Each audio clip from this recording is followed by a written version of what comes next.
Sam Spence, Bandit Brothers Martial Arts, again here in Chattanooga, Tennessee, with Scout Camp here in Chattanooga, Tennessee.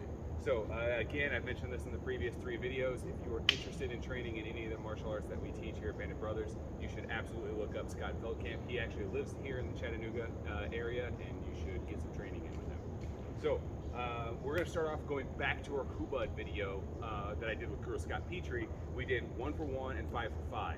To start this video, I'm going to start with 1 for 1 and 5 for 5 with a single stick in your hand.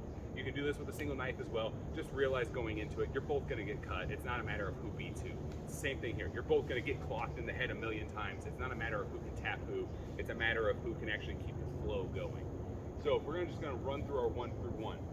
So we're going to run 1 for 1. One of the things I like to try and make sure we do is you make sure you get that click. That kind of helps make sure you've got that rotation proper. Again, you can switch your feet any times you want. Right now, for simplicity's sake, I'm not going to. So this is 1 for 1 flow. Block, lift, slap, block, lift, slap. Right? At any point in time, I can stop for stop with him. Stop, stop, stop, and stop. Or I can pass and pass and pass and pass with him. Or we can go back to our 3-beat 1 for 1. Just like in our previous video. Now we can go to 5 for 5, which is parry, place, trap, and hit. Parry, place, trap, and hit. Be very careful when you parry and then place. You don't place it right through his hand like that. And trap and hit. Parry, place, trap, and hit. Parry, place, trap, and hit. Just like that.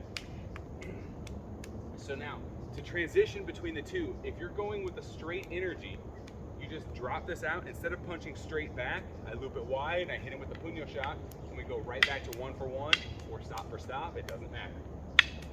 From going from 1 for 1 into the 5 for 5 game, instead of feeding a wide shot like this, he's going to go ahead and feed a narrow line. And I go right back to this.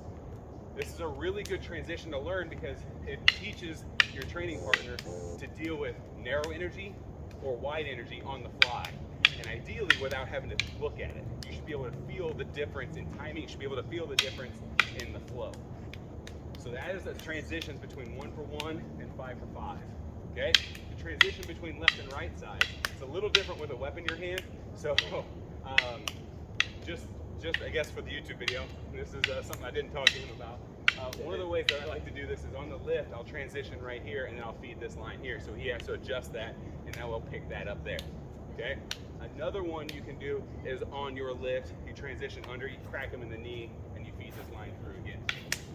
So with a weapon you can transition, usually I like doing it on the lift. Okay, it just makes things a little easier.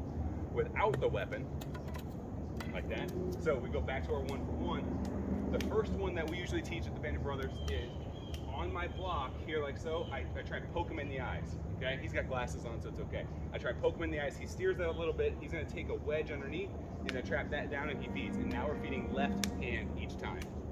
So now on here like this, I try and poke him in the eye, transitions just like that, now we're back to the right side.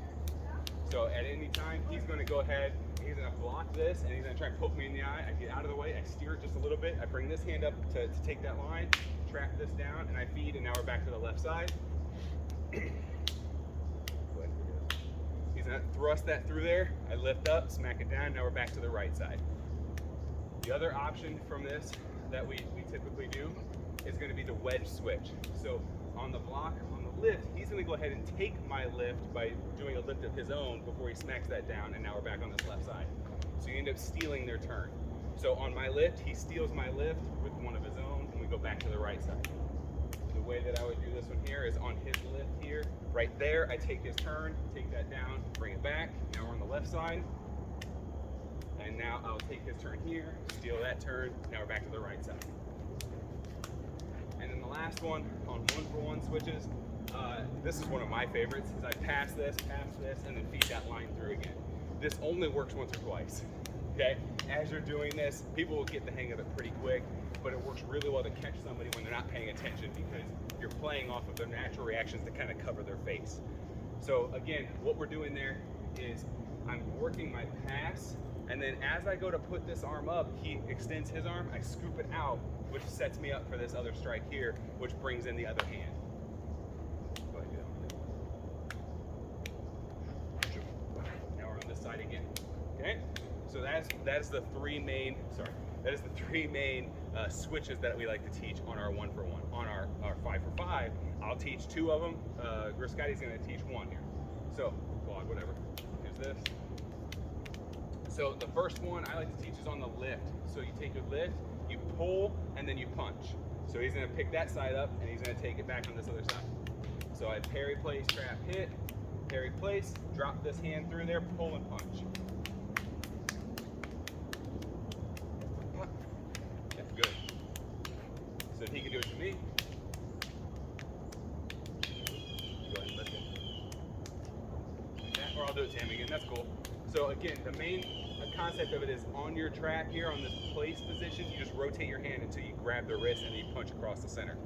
Which is kind of an easy transition because the next switch is just you punch across the center. It's just a lot harder to pick up for the other person. So if we're on our 5-for-5 game here like this, I go 1, 2, punch. I don't give him that pulling hand here like this to signify that I'm gonna do it. I just do it, pop, right? So as I do this here like this, he's got to have his reactions tight, otherwise he's gonna eat that one right to the jaw. Pop, that. Boom. Okay? So there's the first 2. Now the next one we're gonna do is gonna be Scott's favorite here.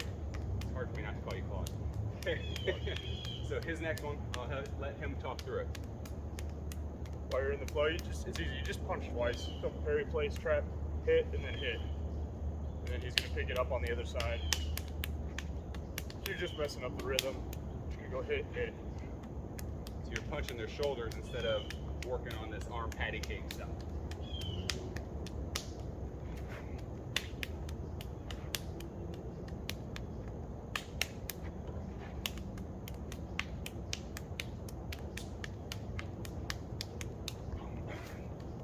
All right, so there you go. This is Hubad Part 2. We got 1-for-1, 5-for-5, with a weapon, without a weapon. You've got transitioning from the right side to the left side and transitioning from wide energy to narrow energy.